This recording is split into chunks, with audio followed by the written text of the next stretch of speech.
Hey everyone, this is a Black Manga Critic here with another video for the channel. Now, basically this is going to be a review of Dragon Ball Super, episode 104. And I'm just going to say that it was a great episode. I really enjoyed it. I'm going to talk a little bit about, certain battles here and there, tactics, things of that nature, and just how much all of those things sort of elevated the episode to become my second favorite episode.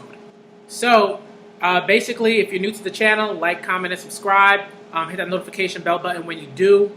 Follow me on Twitter, like the page on Facebook, and that's all I got to say about that. So basically, if we're going to get into Dragon Ball Super episode 104, just wanted to quickly say that I love the magical girl genre. So that episode is still my #1 episode of the tournament so far. That's just my personal preference, right? But this is definitely my second favorite episode. And it's my second favorite episode because I love the way that Hit fights. I think that if you're looking for great sort of battles, and not like, like amazing battles in like the sense that battles, always act as metaphors in great shonen and great battle shonen manga, but in the sense that the animation was very clean. There was a sort of a sense of like a sort of logical like way about how the battle went down. I appreciated that. So we're gonna get into a little bit about that.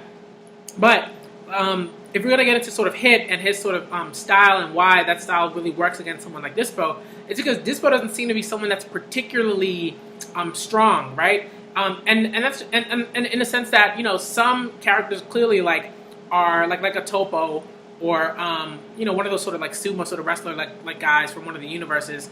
I think Universe 10, I believe. Like very, very strong sort of characters, right? Like so, like if someone if they get a punch in.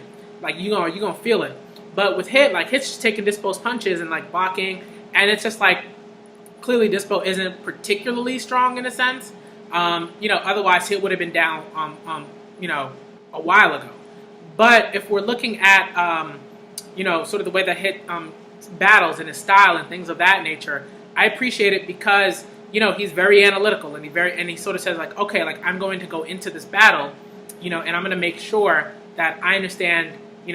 How this person's techniques, fare against my own techniques, and how I can use my own techniques to thwart, this person's strategy or whatever. Like he's very strategic, and I appreciate strategy in a battle shonen.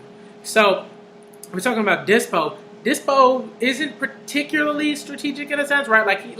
He's kind of like basic level sort of like a basic level sort of strategist, right? Like. In the level for him is that like he understands that Hit does a particular move, right? The time skip. So he says that okay, I'm gonna sense the time when he's gonna do the time skip, and I'm gonna attack full force, and that's fine. That's like a basic battle shonen thing to do, right? Analyze the key, analyze your opponent, and then act accordingly. And then like the next level would sort of be like thinking like 2 or 3 steps ahead in that sense. And so like Dispo doesn't really do that. He's sort of like, oh, well, Hit is confusing me. Now I don't know what to do. And Hit's just been like, oh, this guy's mad straightforward. And what I also appreciate is that Goku is shown to be a smart battler, right? Like in a sense that like he understands that one, Dispo's movements are very linear, and Goku's all about like thwarting people whose movements are linear or aren't particularly ingenious or smart or anything like that. And that other guy, on the Pride Troopers, right? He had just had like these like key sort of like strings or whatever, and Goku was like, these key strings aren't strong enough to like stop me, So that's also sort of like a smart thing to do, right? To sort of say that like, okay, if this person wants, like Goku sort of like, I'm going to goad this Pride Trooper into continuing to use this move that is really just ineffective on me. And that's smart. That's smart battling, right? Like that's like, okay.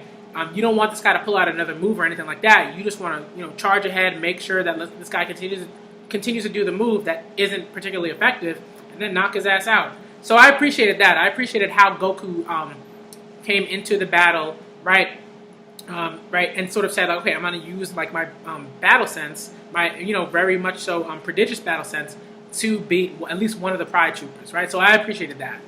If we're looking into who do I want to talk about now? Like if we're looking into we're gonna say on Goku, right? Because like this, he became a Super Saiyan God. I didn't really care about that. I thought that was kind of like a waste of time. It was very gimmicky. He could have did that at any time prior to this episode.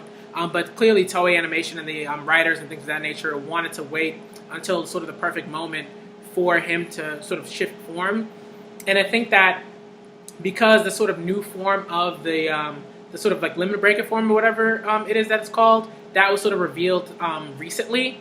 I think that was sort of done like at the same time to sort of say like, okay, let's build a hype for Goku using a different transformation. So it was very gimmicky in my eyes. I didn't particularly care for it, but I understood from sort of a battle sense, right, and a battle logic standpoint, why the form makes sense, right? So I don't need to explain it to you or anything like that, because I think you guys that are watching this get it. But it was very gimmicky, so I didn't really care about the Super Saiyan God form. But I will say that I do want to see that form more often in later battles, because if he's doing this now and then he stops doing it and he just goes Super Saiyan Blue all the time, that'd be ridiculous. That wouldn't make any sense. And while maybe I'd expect that from Dragon Ball Super as an anime that doesn't have a lot of sense, still I want to see Goku continue to use the form, because that's the most logical form to use. So yeah, that's basically my review of Dragon Ball Super episode 104. Like I said in the beginning of the video, like, comment, and subscribe if you're new. Hit that notification bell button when you do. Follow me on Twitter, like the page on Facebook. And also just look out for Dragon Ball Super episode reviews on Sundays. I'm trying to make sure that I do them on Sundays, and so you guys can watch them and have something to watch on Sundays that isn't like garbage, like YouTube like content or whatever. So I'm the Black Manga Critic here with this review of Dragon Ball Super episode 104, and I'm out.